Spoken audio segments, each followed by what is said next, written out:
Chapter 10. Are the rites of Hajj idolatrous? My companion rubbed his hands with satisfaction, a sly smile spreading across his face, revealing his molars.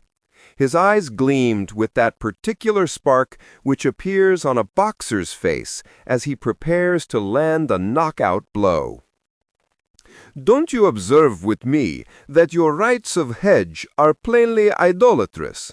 That stone structure you call the Kheba, which you touch and circumambulate, the stoning of the devil, the hastening between Safa and Marwa, the kissing of the black stone, the ritual of 7 circumambulations, 7 stone throwings, and 7 hastenings.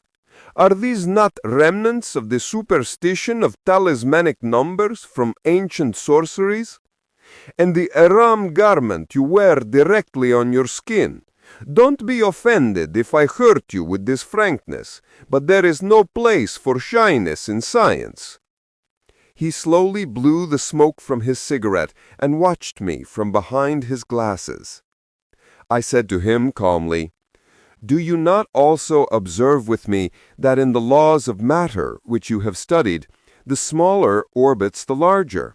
The electron in the atom orbits the nucleus, the moon orbits the earth orbits the sun, and the sun orbits the galaxy, and the galaxy orbits a larger galaxy, until we reach the absolute greatest, who is God.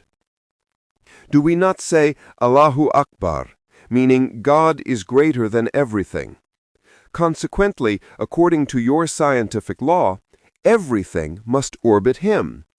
And you yourself are now orbiting Him within your solar system, whether you like it or not, and you can do nothing but orbit. Nothing in the universe is fixed except God. He is the eternal, the ever-enduring, the immovable, while all else is in motion around you. This is the law of the smaller and the greater which you learned in physics. As for us, we orbit by our own choice around the house of God, the first house established for mankind for the worship of God, thus making it, with that authentic history, a symbol and a house for God. Do you yourselves not circle around an embalmed man in the Kremlin whom you revere and claim benefited humanity? If you knew Shakespeare's grave, would you not race to visit it more eagerly than we race to visit the grave of Muhammad, peace be upon him?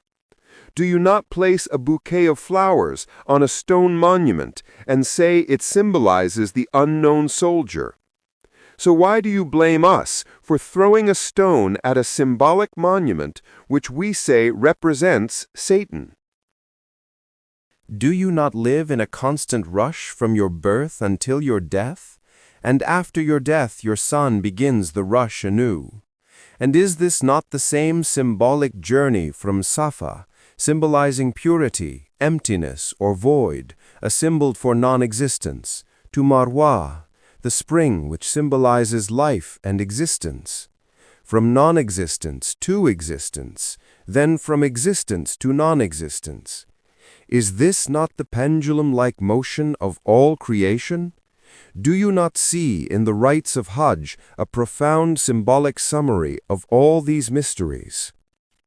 And the number 7 which you mock, let me ask you, what is the secret behind the musical scale having 7 notes, do, re, mi, fa, sol, la, ti?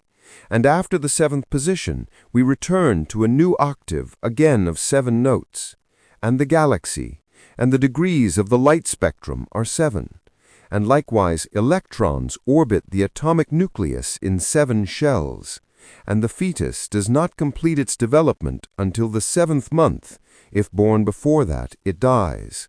And the days of the week for us and for all members of the human race are 7, established as such, without them sitting down to agree upon it.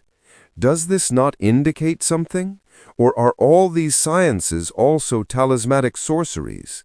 Do you not accept a letter from your beloved? Are you then an idolater? So why blame us if we kiss that black stone, which our Prophet Muhammad, peace be upon him, carried in his garment? There is no idolatry in that whatsoever, because we do not direct our acts of worship towards the stones themselves, but towards the profound meanings, the symbols, and the memories. The rites of Hajj are a series of occasions to stimulate thought, awaken emotions, and arouse piety in the heart. As for the ihram garment which we wear directly on the skin, stipulating that it must not be sewn, it is a symbol of renouncing worldly adornment and of complete bareness before the presence of the Creator. Just as we come into this world wrapped, we leave the world wrapped, and we enter the grave wrapped. Do you not stipulate wearing formal suits for an audience with a king? And we say that nothing is fitting for the majesty of God except bareness and the removal of all adornments, for He is greater than all kings, and because nothing is suitable for standing before Him except complete humility and bareness. And because this simple garment, worn by the rich and the poor, the Maharaja and the millionaire, before God, carries another meaning of brotherhood, despite differences in status and wealth. Hajj for us is a great gathering, an annual conference. Likewise, the Friday prayer is the smaller conference where we meet every week. These are all beautiful meanings for those who think and reflect, and they are the farthest thing from idolatry.